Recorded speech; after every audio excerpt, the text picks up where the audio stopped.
Boa tarde. Hoje vamos falar sobre bem-estar animal na suinocultura. Meu grupo é composto por Andressa Gonçalves, Everton Souza, Fernanda Trindade, Gabriel Garcia, Manuela Ávila e Nicolas Pinhata. O bem-estar refere-se à condição em que os animais vivem de forma saudável, sem sofrimento físico ou psicológico, com suas necessidades básicas atendidas. Alguns pontos importantes, como a melhora na produtividade e eficiência na suinocultura. Quando os animais estão saudáveis e confortáveis, isso reflete diretamente na produção. Também reduz custos com doenças e lesões. Os animais bem tratados, eles têm menos chance de adoecer. Por isso, reduz os custos. Grandes práticas éticas e humanitárias. É essencial que dentro das granjas haja um respeito ao bem-estar animal e alinha-se às expectativas da sociedade. E, por último, impacta a qualidade dos produtos. Os produtos de origem animal, como a carne suína, elas tendem a ter melhor qualidade quando os animais são tratados de maneira adequada. E isso é muito valorizado pelos consumidores. O objetivo, então, é apresentar a importância do bem-estar animal na suinocultura e como práticas adequadas contribuem para a saúde dos animais, a produtividade e a aceitação do consumidor.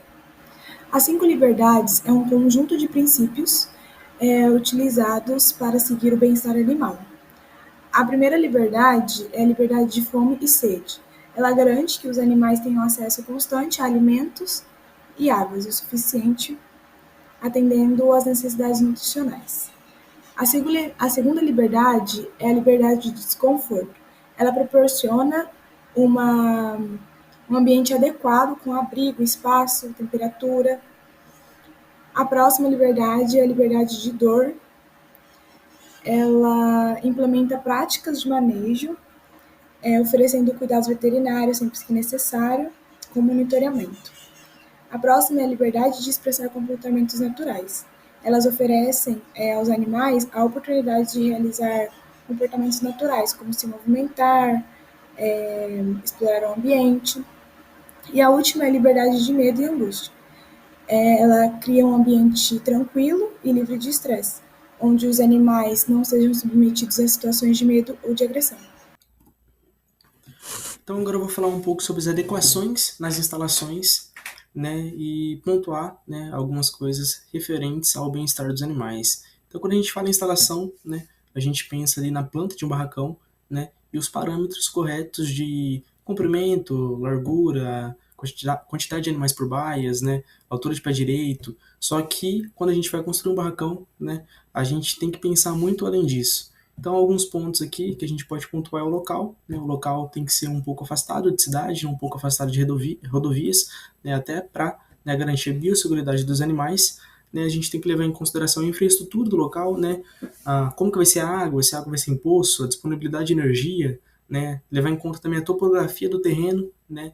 Buscando um terreno não muito acidentado, um terreno um pouco mais plano, né? Até para não ter um gasto, né, maior com planificação. Né, a gente tem que levar em conta também a posição do solo, né, quando a gente vai construir um barracão, tanto para frango quanto para suínos. Né, a gente tem que construir no sentido leste-oeste, né, para diminuir a incidência de luz, né, do sol do verão.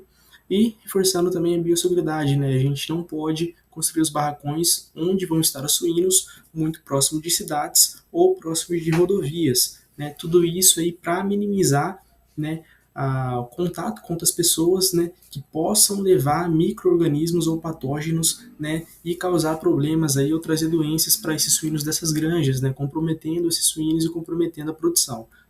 Então, um ponto muito importante vai ser o local, né, a escolha do local deve levar em conta, né, questão relacionada ao meio ambiente e à legislação em vigor, né, como exemplo aí, a distância correta, né, para construir um barracão ou alguma indústria, né, referente, né, a um rio, um córrego, né, a um local aí de mata preservada, né, ou descarte, né, desses resíduos, né, um descarte adequado desses resíduos para não contaminar o lençol freático, não contaminar o solo, não contaminar, né, rios.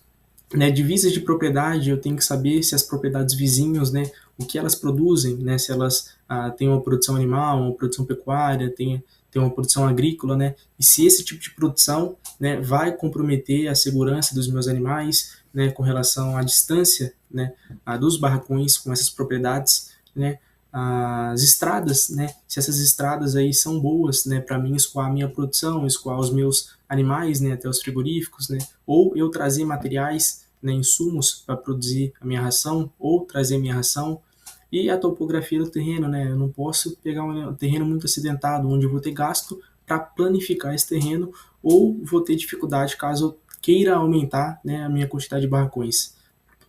Então, a infraestrutura, a gente vai ter que levar em conta a energia elétrica, se essa energia elétrica vai ser produzida no local, né, através dos dejetos animais, né, se vai ter uma boa facilidade com rede elétrica, ou se não, placas solares. Eu posso fazer o consórcio disso também, né. Tem também que prestar atenção, né, nas estradas e veículos grandes, né, se eu tenho rodovias, né, que de fácil acesso para mim, né, escoar a minha produção, né, ou comprar as minhas ações, meus insumos, né? Água também vou ter que ver se eu vou ter uma produção, né, utilizando represas, rios, ou se eu vou ter que fazer um poço, né, artesiano para produção de água, né? E meios de comunicação, né, que são pontos aí que as pessoas às vezes não dão muita importância, mas fazem total diferença aí quando a gente vai, né, construir, né, barracões, né? Porque na parte de meio de comunicação, né, tem áreas que a gente não vão ter torres, né, para a internet, né, e isso daí vai dificultar muito a comunicação. Então, a topografia do terreno, a gente vai buscar terrenos planos, né? Às vezes a gente pode ter um declive do terreno, né, um pouco ali não muito acentuado, até porque vai facilitar o escoamento por gravidade quando a gente for fazer a limpeza e higienização das baias, né? Que a limpeza e a higienização das baias devem ser feitas diariamente, né? Até para promover, né, o bem-estar desses animais e a sanidade desses animais, só que a gente vai falar um pouco aí, né, nos slides mais à frente, né? E quando a gente faz a limpeza, né, desses dejetos, esses dejetos têm que ter algum lugar destinado corretamente, né, que vão ser represas, né, vedadas, para não contaminar o solo ou o lençol freático. E, né, para que esses dejetos escoam por gravidade, a gente tem que ter um declive não muito acentuado, né, dos barracões até essas represas, né? Solos aqui devem apresentar boa drenagem para quando tem muitas chuvas, né, não emposse água ou não forme crateras, né? E por conta disso a gente tem que ter uma boa vedação, né, nessas represas de dejeto para que não tenha contaminação do solo ou do lençol freático, né? E também na parte da topografia a gente tem que ter um espaço para construções futuras, ou aumentar o barracão, ou fazer mais represas aí para preservar esses dejetos, para conservar esses dejetos. Então, na parte de energia, né, a energia vai estar totalmente relacionada aí, com, né, o bem-estar dos animais, principalmente na parte aí de iluminação, né, controle de temperatura é fundamental em barracões de frangos e barracões de suínos, né, por conta da energia, né, para controlar essa temperatura e diminuir esse estresse térmico dos animais. E em propriedades mais tecnificadas, né, a disposição de alimento é feita automaticamente e também tem uso de energia. Por isso que é muito importante, além da gente ter os meios de energia, a gente ter geradores, porque caso tenha algum problema, a gente não comprometa, né, ou não perca esses animais de produção, né? Então a gente tem a energia convencional, né, feita por redes elétricas, a gente pode ter de placas solares, que vão utilizar um terreno ali, né, a gente pode fazer placas fixas ao chão, né, ou placas em cima dos telhados, né? Em cima dos telhados vai ser uma boa alternativa, porque a gente vai maximizar, né, o espaço, a gente vai utilizar um espaço que não seria usado, e além disso a gente vai fazer com que o sol bata diretamente nas placas solares e não bata no teto dos barracões. Também aí sendo uma forma de, né, diminuir a temperatura interna dos barracões, né, trazendo conforto aí, a esses animais. E também a gente pode ter uma produção por gás natural, né, que também vai ser um benefício, que a gente vai ter o descarte correto dos dejetos, e além disso, se a gente produzir, né, uma energia a mais do que a gente consuma, a gente vai deixar de gastar a energia, né, de pagar energia para uma rede elétrica, e a gente pode vender, né, do mesmo caso, isso serve também para as placas solares. Então, aí falando um pouco, só reforçando como que é essa energia por dejetos, né, essa energia por gás natural, o primeiro passo é ter o reservatório bem vedado, né, os dejetos, né, que vão sair da higienização das baias, vão para esses reservatórios, após esses reservatórios vão para os biodigestores, que vão ficar ali por volta de 1 mês, 30 dias, né, e durante esse período as bactérias, né, dos dejetos, né, as bactérias presentes ali vão retirar dos dejetos parte das substâncias que necessitam, né, para continuar viva, e vai lançar aí na atmosfera gases, que vai ser o biogás, e, né, calor. Só que a gente vai impedir de que esse gás e esse calor né, dissipe na atmosfera e a gente vai reservar esse gás e esse calor, né, em bolsões ali de gás, né, e vai fazer a conversão desse biogás e desse calor em energia elétrica utilizando geradores, né. Aí, uma parte de controle de temperatura natural, a gente vai ter alternativas naturais e não naturais. Uma natural que a gente já, né, falou um pouco vai ser a construção de barracões no sentido leste-oeste, que isso é muito utilizado em granjas de suínos e granjas de aves, né, porque vai fazer com que o sol do verão, né, passe por cima dos barracões e não incida seus raios diretamente, né, nas laterais, né, nos muros desses barracões, né, fazendo com que aí a temperatura, né, se mantenha um pouco mais abaixo. Outra alternativa natural que às vezes não muito utilizada, né, é a adoção, né, o plantio de árvores em volta, né, nas laterais desses barracões, né, e isso daí vai trazer grandes benefícios, né, a gente pode utilizar árvores aí para venda de madeira futuramente, né, ou pode utilizar, né, árvores com copas grandes, né, uma árvore para venda de madeira que às vezes alguns utilizam é, né, o eucalipto, né, mas após atingir aí a idade, né, correta, né, o tamanho correto, vão fazer o corte, né, dessas árvores. Então, um benefício vai ser o quebra-vento. Então, quando tiver ventos e chuvas muito fortes, né, não vai comprometer, né, a estrutura do barracão, porque essas árvores aí vão quebrar esse vento, como a gente pode ver ali na primeira imagem. E também outro benefício que a gente pode ver aí na segunda imagem é vai promover sombra, né, esses barracões e também vai fazer com que os raios do sol não batam diretamente nos barracões, também preservando aí a temperatura ali interna e externa, né, dos barracões de suínos. Outra forma de controle de temperatura, que aqui está no natural, mas a gente pode colocar aqui também uma parte natural, vai ser, né, a ventilação natural. Então, nas laterais desses barracões, a gente pode ter aí telas, né, que vai permitir a entrada desse ar, né? E em cima a gente vai ter ali uma abertura, né? Essa parte de ventilação é a ventilação do ático, né? E esse vento vai entrar pelas laterais dos barracões, né, através de telas, e vai sair pela parte superior ali daquela abertura, né, promovendo uma ventilação natural e um controle de temperatura, né, diminuindo o estresse térmico desses animais. Mas é importante ter tela na parte de cima para que não tenha entrada aí de parasitos, né, que possam comprometer, né, também a sanidade desses animais.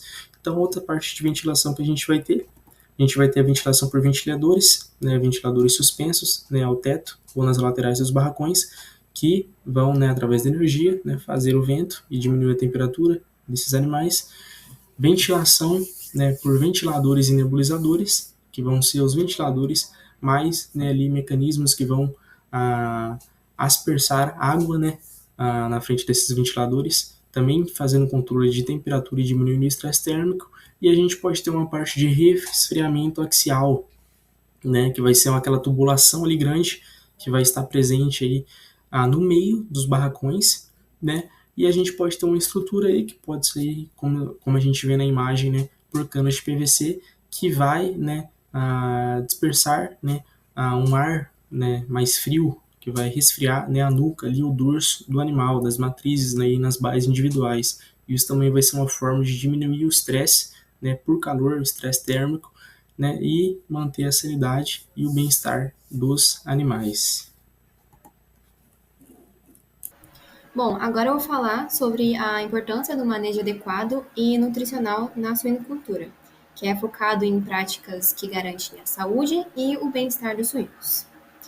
Bom, a nutrição dos suínos precisa ser bem planejada para atender as necessidades de cada fase de produção. É essencial fornecer uma ração balanceada, desenvolvida com orientação de um nutricionista, respeitando tanto a quantidade quanto a frequência recomendada. Outro ponto importante é evitar que os animais fiquem longos períodos sem alimento e remover as sobras de ração rapidamente para evitar a deteriorização e a atração de moscas. Bom, os leitões, por exemplo, eles devem receber pequenas quantidades de ração várias vezes ao dia para garantir sempre um alimento fresco e acessível. Além disso, a qualidade da água é fundamental. Ela deve ser sempre limpa, sem cheiro ou coloração estranha. E a vazão mínima recomendada é de 2,4 litros por minuto para porcas, enquanto para leitões a quantidade deve ser ajustada conforme a necessidade. A cloração e o monitoramento frequente garante uma água segura para os animais. Bom, o acompanhamento nos partos agora. O monitoramento durante o parto é essencial para reduzir natimortalidade e garantir o bem-estar da porca. Caso haja dificuldades no processo, pode ser necessário intervir, por exemplo, com a aplicação de ocitocinas para estimular as contrações. Daí, logo após o nascimento, os leitões precisam de cuidados imediatos. É importante remover as secreções, secá-los adequadamente e desinfetar o umbigo para prevenir as infecções. Além disso, eles devem ingerir colostro o mais rápido possível, porque é essencial para a imunidade e o desenvolvimento saudável.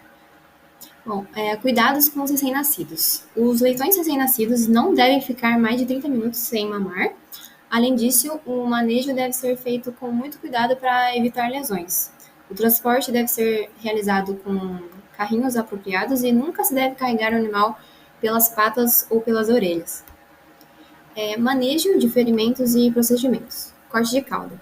Ele deve ser feito apenas quando necessário para evitar a cautofagia, que seria a cautofagia é um comportamento anormal em que o animal morde a pele ou a cauda um dos outros, que ele está relacionado ao estresse. Daí é sempre importante, nas primeiras 24 horas de vida, utilizar um equipamento que cauterize para reduzir a dor e os sangramentos.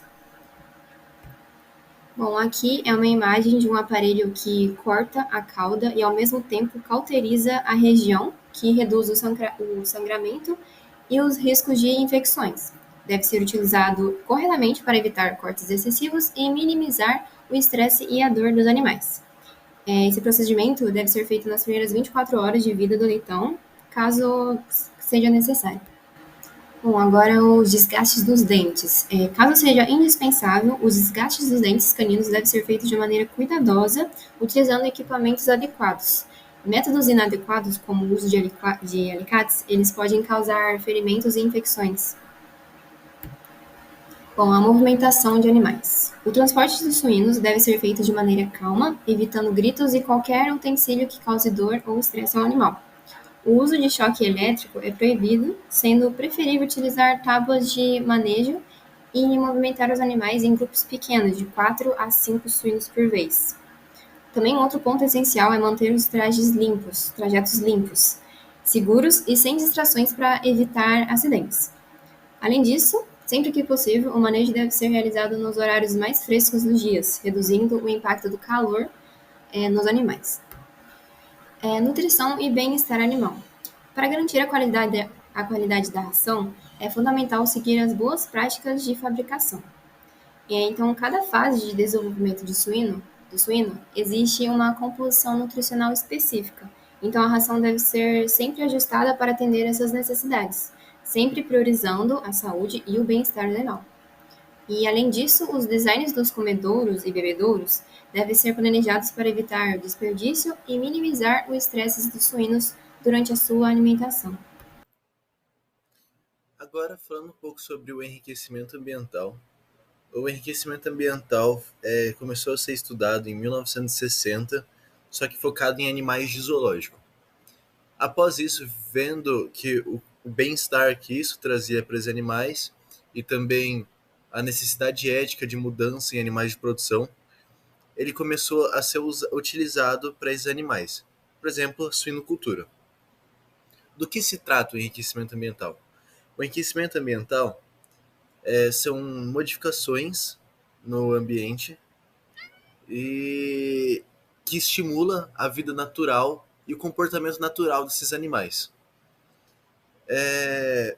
Ela também causa benefícios, por exemplo, a redução do estresse e do tédio, e também a melhora na qualidade de vida desses animais. No enriquecimento ambiental, existem tipos, sendo cinco tipos: o social, ocupacional, o físico, o sensorial e o nutricional. O enriquecimento social é a interação intra ou interespecífica entre os suínos em si, que normalmente é aproveitado por baias coletivas, que eu vou citar no próximo slide. E ela acontece por meio da interação dos suínos com os suínos, ou então dos suínos com o tratador ou alguém que faz o manejo ali cotidiano do lugar. Isso permite uma interação mais rápida entre o tratador e o suíno. Ameniza os comportamentos agressivos entre si, já que agora eles vão estar acostumados a estar em um meio social, um meio com outros porcos, e também melhora o desempenho deles. Como eu falei, as baias coletivas melhoram a interação social desses porcos, desses suínos. Uma grande área, uma área grande, então eles podem exibir o seu comportamento natural. E, porém, temos alguns contras, que são a limitação do consumo individual de alimentos, já que, por eles estarem juntos, alguns porcos vão comer mais que outros porcos. A mudança na condição corporal por conta dessa menor ingestão de alimento. E falhas reprodutivas que podem acontecer devido a essa mudança na condição corporal. Outro tipo de enriquecimento é o enriquecimento ocupacional, que é um enriquecimento psicológico, já que por meio de brinquedos nas baias vai estimular o exercício e estimular também a interação social desses suínos. É muito utilizado na fase de crescimento, ou seja, nas creches, e ele é importante devido ao menor comportamento de fuçar ali em volta da baia, que pode prejudicar um pouco a baia, de alguma forma estragando alguma coisa. Estimula a curiosidade deles. Aqui, como você pode ver, tem um porco brincando com uma corrente, mas são vários brinquedos. Aqui é um pneu, e na primeira imagem também, aqui em tipos de enriquecimento, pode ver que ele está brincando com umas bolas, enfim, umas bolas, parecem umas estrelas, etc. Reduz a agressividade e o canibalismo, ou seja, a caudofagia também diminui. Em estudos foi mostrado que os brinquedos suspensos que ficam no alto são mais atrativos para eles. Os outros, normalmente, eles se desapegam muito fácil. E por esse fato de eles se desapegarem fácil também, normalmente existe uma rotatividade entre os tipos de brinquedo que eles deixam. E em estudos também quase nunca é apontado fatores contra esse enriquecimento ocupacional, porque de fato não causa nenhum mal. Também existe o enriquecimento físico, que é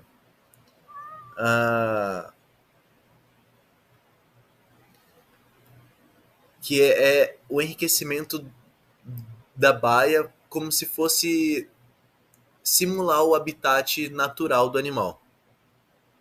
Normalmente é posto vegetações ou substratos nessa baia, como terra, gramas e folhas, mas em suínos o que eles mais preferem é a palha. Isso daí estimula o ato de fuçar e investigar ali ao redor da baia e auxilia eles a demonstrarem o comportamento típico da espécie, diminuindo assim a incidência de canibalismo. Alguns contras desse tipo de enriquecimento é a dificuldade do manejo, já que você vai ter que trocar a baia mais regularmente devido à sujeira da palha e também a sujeira que os porcos podem causar ali, e o alto custo para ficar comprando e repondo essa palha várias vezes. Existe também um enriquecimento sensorial, que utiliza dos sentidos sensoriais, visuais e auditivos dos suínos. Ela é muito menos usada por ser uma alternativa mais cara. E aqui nessa foto é de uma fazenda que ela usa musicoterapia no tempo de alimentação desses animais. E foi comprovado nos estudos que fizeram após essa mudança que a ingestão de alimento de matéria seca aumentou drasticamente.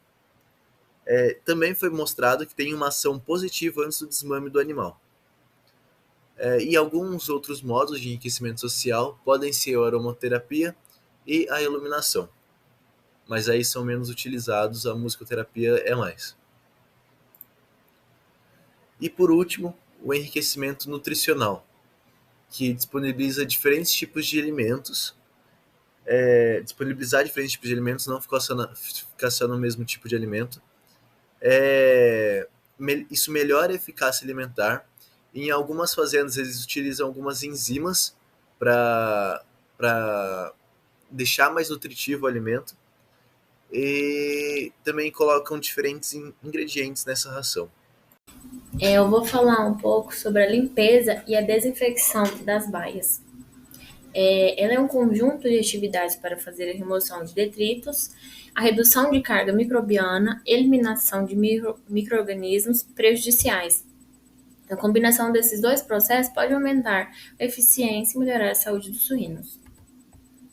Na limpeza, temos a limpeza seco e a limpeza úmida. Na limpeza seco, é feita a remoção das camas, restos de rações e estercos com vassoura e pá. Na limpeza úmida, é utilizado detergente para facilitar a remoção de sujeiras impregnadas, e uma das opções para realizar essa limpeza de forma facilitada é utilizar um jato de água quente sob pressão. Vai secar mais rápido, né? Assim, dizendo.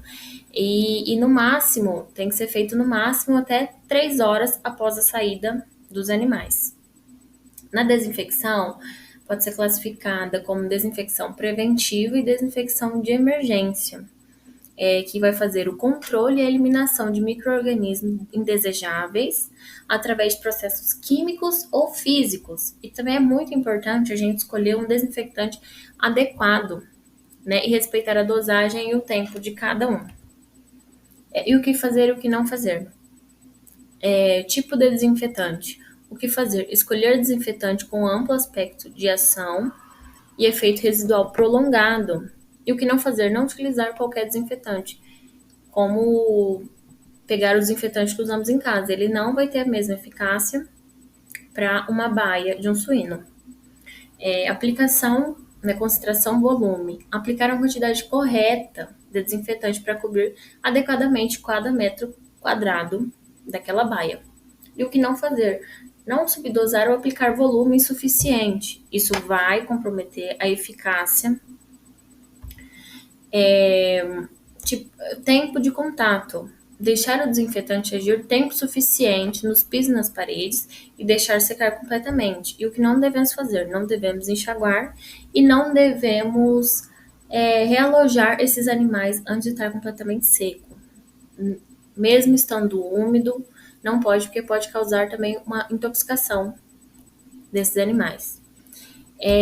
Rodízio de princípios ativos.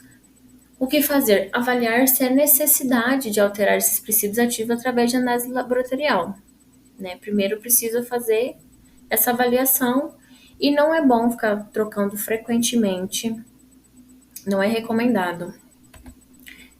Trouxe 2 exemplos, como o Quatermon, que ele é utilizado na água dos animais e para limpeza de utensílios.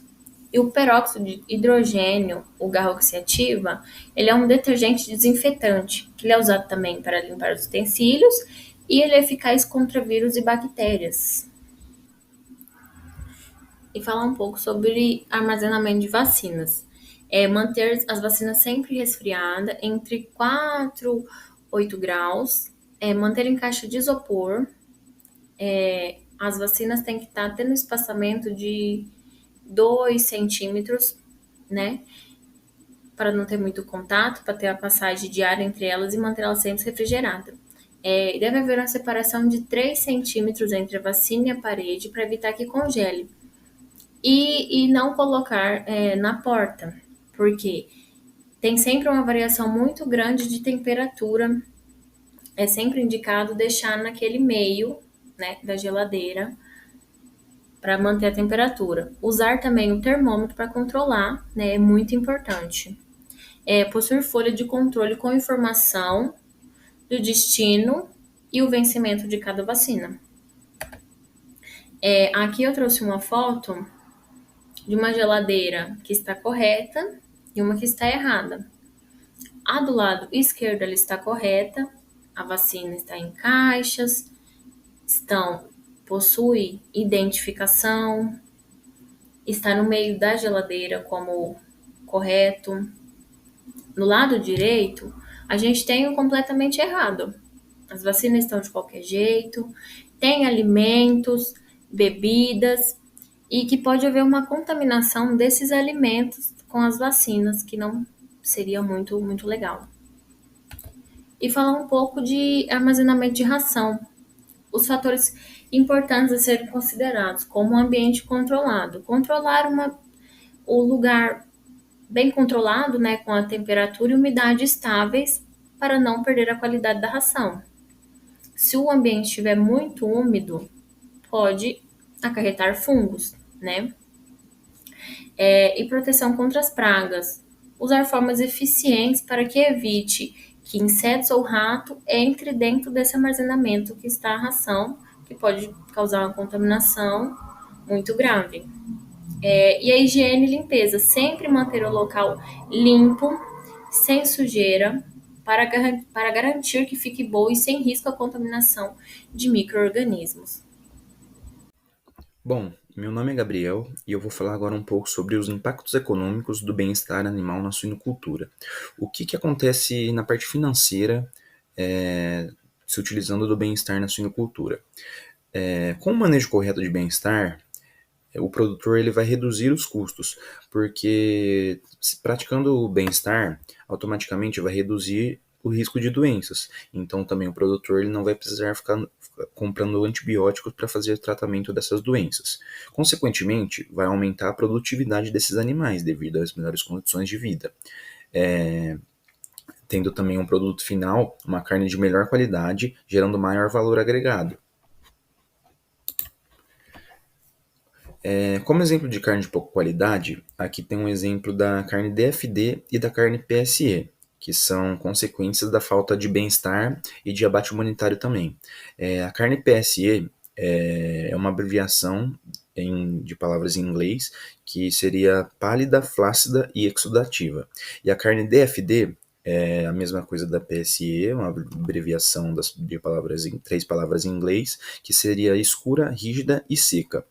Essas carnes vão ter um menor tempo útil de vida nas prateleiras, ou seja, isso tanto para o produtor como para o consumidor não é uma coisa boa. Então, se utilizando do bem-estar, de um abate humanitário, é uma boa maneira de ter uma carne de qualidade, ter um produto final de qualidade, evitando esses dois tipos de carne de pouca qualidade, que não é favorável para ninguém. Em 2020, aconteceu no Brasil, pelo MAPA, a Instrução Normativa 113, que foi uma instrução estabelecendo boas práticas de manejo e bem-estar animal em granja de suínos comerciais.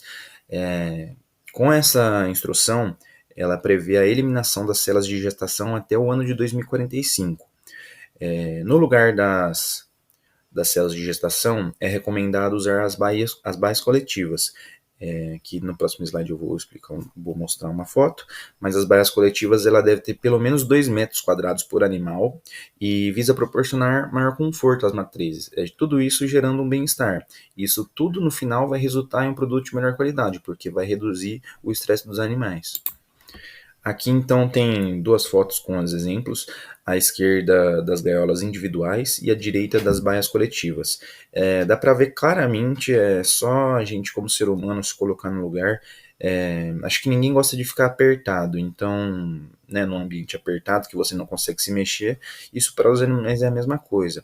Então aqui a gente pode ver que é um ambiente bem apertado mesmo, ela parece que mal consegue se mexer. Para deitar deve ser muito difícil. E aqui na direita tem as baias coletivas, onde a gente é perceptível ver um ambiente bem maior, mais limpo também, onde se vivem vários animais e ao mesmo tempo evita o estresse. O que o bem-estar influencia na indústria? Quais são os impactos industriais que o bem-estar pode influenciar? Cada vez mais o produtor exige um produto melhor, né? O produtor e o consumidor. O consumidor vai ao mercado e a gente repara, né? Tipo, pega uma bandeja de carne ali, a gente vai procurar, além do produto mais barato, né? A gente vai procurar um produto barato e de boa qualidade. Se a gente vê um produto que não está com uma aparência boa, a gente não vai levar para casa.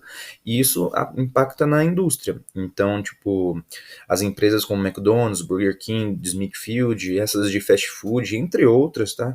Passaram a pressionar os produtores a seguir normas de bem-estar, incluindo a eliminação das gaiolas de gestação individuais, como eu disse no slide anterior.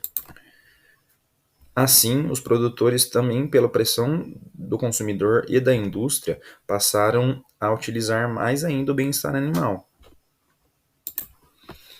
Então, socialmente e ambientalmente, o bem-estar está muito exigido hoje em dia e é necessário cada vez mais, pois melhora a aceitação do consumidor, que está cada vez mais preocupado com o bem-estar animal, se o animal foi passado por um abate humanitário, redução do impacto ambiental também, a carne de melhor qualidade, gerando maior valor agregado, melhor da imagem da cadeia produtiva, redução de resíduos e melhor manejo dos recursos naturais.